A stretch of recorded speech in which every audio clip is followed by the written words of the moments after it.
Hello YouTube, bienvenue sur ma chaîne, c'est Genuine Girl. Aujourd'hui je vais vous faire une revue comparative de ces deux déodorants là. Donc il y a le déodorant crème Soapwala et le déodorant crème de la marque Schmitz. Donc ce sont deux déodorants, comme je vous l'ai dit, crème qui s'appliquent comme ça au doigt sous les aisselles.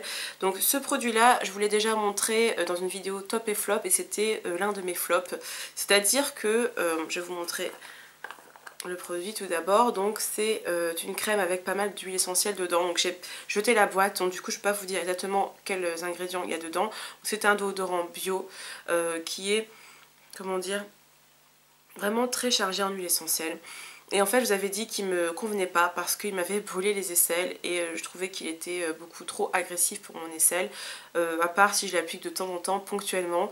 J'ai essayé de mettre de la crème sur mon aisselle avant d'appliquer le déodorant comme j'avais vu dans pas mal de vidéos. Malgré ça, ça m'a quand même agressé les aisselles. Mais je vais quand même pouvoir vous parler de son efficacité, tout ça, puisque bon bah j'ai testé 2 semaines sans avoir de problème en fait. Les problèmes ont commencé seulement après 2 semaines. Et donc pendant les 2 premières semaines, j'ai vraiment adoré l'utilisation. Moi je prenais quand même une bonne noisette, allez, à peu près ça au moins, puisque j'ai des aisselles assez larges, donc voilà. Mais bon, pour quelqu'un qui a des aisselles pas larges du tout, je pense qu'il en faut encore moins, donc je trouve que c'est du coup très économique. Enfin bref, donc ça me dérangeait pas finalement en fait de l'appliquer comme ça. Donc moi ce que je faisais, c'est que souvent je mélangeais comme ça sur le bout de mes doigts et ensuite j'appliquais sur mon aisselle. C'est quelque chose qui ne s'effrite pas, qui s'applique bien, qui s'étale assez rapidement, donc en fait ça se transforme un petit peu en une texture poudreuse. Et en fait, il n'y a pas forcément de sensation de fraîcheur après, c'est pas désagréable, ça colle pas, on peut s'habiller juste après, donc bien sûr il faut se laver les mains après. Ça peut être un peu moins rapide peut-être qu'une application avec un stick ou un roll-on ou un spray, mais ça reste quand même assez pratique, donc ça j'avais bien aimé. Au niveau en fait de la sensation le reste de la journée, bah en fait c'est assez bizarre parce que on a l'impression vraiment que l'aisselle respire. En tout cas, moi, c'était l'impression que j'ai eue. J'ai pas eu l'impression que ça m'empêchait de transpirer. Au contraire, je sentais, je me suis dit, ah là, je suis en train de transpirer. Alors qu'avant, c'était une sensation que j'avais quasiment jamais, sauf quand je faisais vraiment du sport intensif.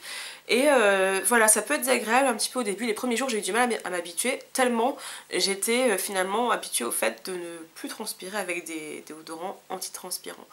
Et donc du coup, voilà, je sentais une sorte d'humidité sous mes aisselles pendant la journée. Et finalement, le soir, ce que j'ai constaté, c'est que quelle que soit l'activité que j'avais eue, je ne sentais rien sous mes aisselles. Ça sentait le bon, le propre, je sais pas, mais pas forcément l'odeur des huiles essentielles qu'on peut sentir dès le début comme ça quand on ouvre le flacon. Et vraiment, je sais pas, c'est agréable, vraiment c'est très agréable. Enfin, je vais pas vous mentir, c'est un déodorant qui est vraiment agréable à utiliser, qui est très efficace. Donc il m'a coûté 15 euros. Enfin, il m'a coûté 12 euros parce que je l'ai eu avec une promotion, mais sinon il coûte 15 euros partout en fait. Et pour l'avoir sans les frais de port, commandez-le sur le site Bazar Bio parce que sinon sur Amazon ou autre site, il y a souvent des frais de port. Donc voilà. Mais ça doit durer tellement longtemps, je pense que ça vaut largement le coup. Alors sinon pour les déodorants Schmitz, donc c'est une marque dont j'ai entendu parler quand même pas mal de fois, c'est souvent un petit peu la comparaison entre les deux que j'entends. Et donc c'est un déodorant crème aussi, donc au niveau des ingrédients il y en a très peu. Alors d'après mes souvenirs dans le Soapwala il y a plus d'ingrédients quand même. Et dans celui-ci, donc sans parfum, il n'y a pas du tout d'huile essentielle. Et dans la marque Schmitz, il y a d'autres déodorants, pas mal de, comment dire, de parfums, genre bergamote, machin et tout. Et donc vous pouvez choisir bien sûr si vous préférez un déodorant avec parfum. Donc moi j'ai pris son parfum en me disant que ça n'allait pas m'irriter et que j'allais avoir tous les bénéfices finalement d'une application, enfin d'un déodorant crème, sans avoir l'effet irritant, tout ça. Et en fait, donc que vous dire déjà au niveau packaging, c'est du verre, alors que là, c'est pas du verre, je pense que c'est du plastique dur, en tout cas ça n'a pas l'air d'être du verre.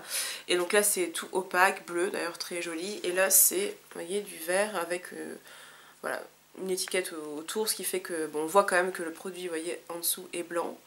Voilà, bref, c'est un détail. Donc si on regarde les ingrédients, il y a en tout premier lieu du beurre de karité et ensuite du sodium bicarbonate. Franchement, il est très très bien. C'est juste que, regardez, en fait, donc là c'est vendu avec une petite spatule. Il y a vraiment une texture, vous voyez, très friteuse, j'allais dire. C'est voilà, c'est pas, ça fait beaucoup de petites particules quand on essaie d'en attraper. Alors j'espère que cet été il sera un peu plus, vous voyez, du genre comme ce poids-là, un peu plus crème, où on peut l'attraper comme ça avec le doigt. Là, si on veut en prélever avec le doigt, il faut gratter en fait, donc ça se met sous l'ongle, c'est très agréable. Donc avec la spatule, c'est quand même un peu plus pratique.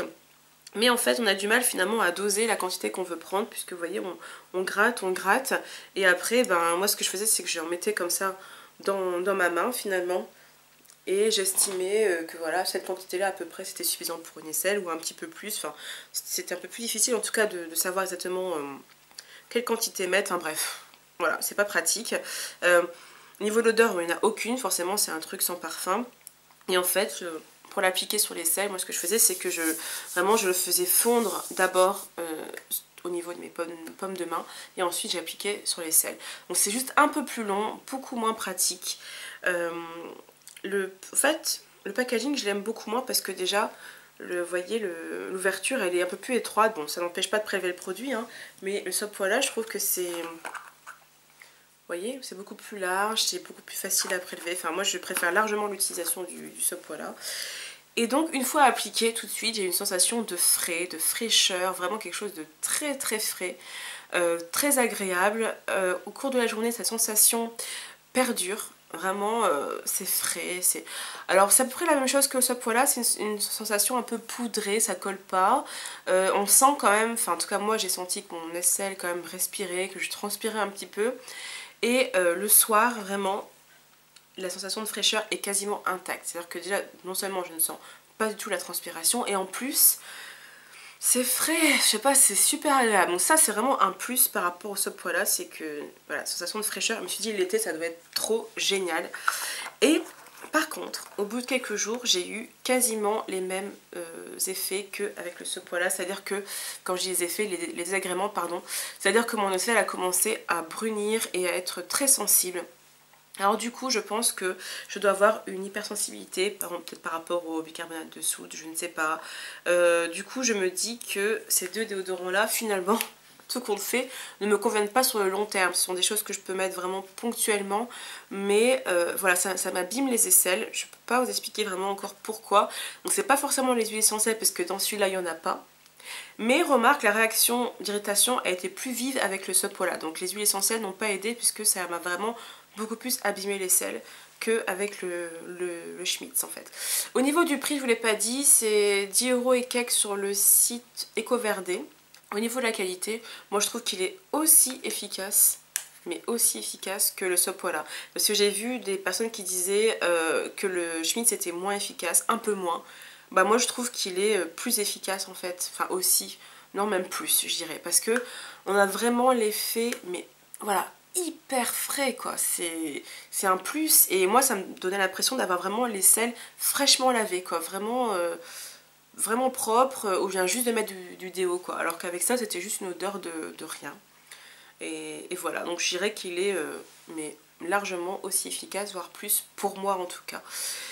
Que vous dire, donc ce sont quand même des déceptions finalement en fait pour moi, parce que les aisselles ne les supportent pas. Alors pourtant j'ai fait le test de ne pas appliquer ces produits là après m'être épilée, parce que moi je me rase, donc c'est vrai que ça peut effectivement sensibiliser, mais j'ai appliqué ces produits là plusieurs jours après le rasage pour voir. J'ai essayé plusieurs choses en mettant de la crème, donc la crème pour le corps avant de les appliquer, et non, je trouve que ça ne va pas. Donc tant pis, je les garde, je les mettrai ponctuellement les jours où je sais que j'ai une très longue journée, ou les jours où je sais que je vais transpirer, tout ça. Au niveau de la péremption, là ça dure 18 mois pour celui-ci. Celui-là, je n'ai plus l'emballage, je suis vraiment désolée, donc je ne peux pas vous dire. Mais tant pis, on verra bien si j'arrive à les terminer. Si j'arrive pas à les terminer, ben c'est pas grave, mais je les utiliserai vraiment ponctuellement de temps en temps. Et voilà, mais en tout cas pour quelqu'un qui n'a pas une hypersensibilité au niveau des aisselles, ces deux produits sont excellents. Alors si vous regardez plus le prix, si le prix est plus important pour vous, ben prenez le Schmitz, ça c'est clair, parce que franchement voilà quoi. Bon, c'est vrai que quand on voyage c'est un peu gros, c'est du verre, tout ça, c'est peut-être un peu moins pratique le Sopoila, mais celui-là coûte moins cher et il est pour moi mais largement aussi efficace, même plus. Mais si vous voulez choisir, enfin j'ai testé l'un des deux, Moi je dirais, je pencherais plus pour le Schmitz en fait.